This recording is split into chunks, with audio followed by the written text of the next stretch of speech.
7/89 ഒറ്റയുടെ സ്ഥാനത്തെ അക്കം കാണുക. നമുക്ക് എങ്ങനെ കാണാൻ പറ്റും? നിങ്ങൾ ഈ 7 എടുത്ത് എഴുതുക. 7/1 എത്രയാണെന്ന് നോക്കാം. 7/1 ഒറ്റയുടെ സ്ഥാനത്ത് അക്കം എത്രയാണ്? 7/1 7 തന്നെയാണ്. അപ്പോൾ ഒറ്റയുടെ സ്ഥാനത്ത് അക്കം എന്ന് പറഞ്ഞാൽ 7 തന്നെ. ഇനി അതുപോലെ തന്നെ 7ൻ്റെ സ്ക്വയർ നോക്കുക. 7ൻ്റെ സ്ക്വയർ എന്താണ്?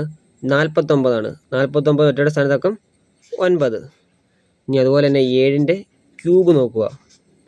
7ൻ്റെ ക്യൂബ് എന്ന് പറഞ്ഞാൽ 49 × 7 എന്ന് പറഞ്ഞാൽ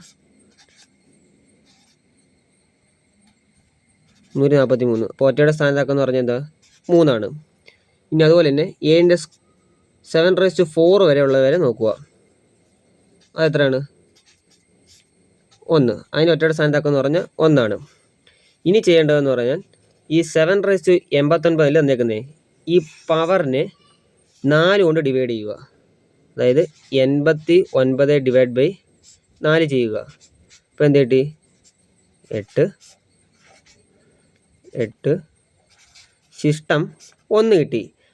ഈ ശിഷ്ടത്തിലാണ് കാര്യം എന്ന് പറയുന്നത്. ശിഷ്ടം 1 കിട്ടിയോണ്ട് നമുക്ക് നോക്കുക. 7/1 അതിൻ്റെ ഒറ്റയുടെ സ്ഥാനത്തൊക്കെ എന്ന് പറഞ്ഞാൽ എന്താണ്? 7. ആ ശിഷ്ടത്തിലാണ് കാര്യം. ഈ 1 ആയതുകൊണ്ട് 7/1 നോക്കി 7. അപ്പോൾ ആൻസർ എന്താണ്? 7/89 ഒറ്റയുടെ സ്ഥാനത്താക്കം എന്ന് പറഞ്ഞാൽ 7 ആയിരിക്കും. ഇനി ചിലപ്പം കിട്ടുന്ന ശിഷ്ടം 2 ആണെങ്കിൽ എന്തായിരിക്കും? ശിഷ്ടം 2 കിട്ടുന്നെങ്കിൽ ഒറ്റയുടെ സ്ഥാനത്താക്കം എന്ന് പറഞ്ഞാൽ എന്തായിരിക്കും? 9 ആയിരിക്കും. അഥവാ 3 കിട്ടുന്നതെങ്കിൽ ഒറ്റയുടെ സ്ഥാനത്താക്കം എന്ന് പറഞ്ഞാൽ 3 തന്നെ ആയിരിക്കും. ശിഷ്ടം 4 കിട്ടത്തില്ല. 4 കിട്ടുമ്പോൾ 0 ആയി മാറും. 0 കിട്ടുന്ന ശിഷ്ടം 0 കിട്ടുന്നെങ്കിൽ എന്തായിരിക്കും?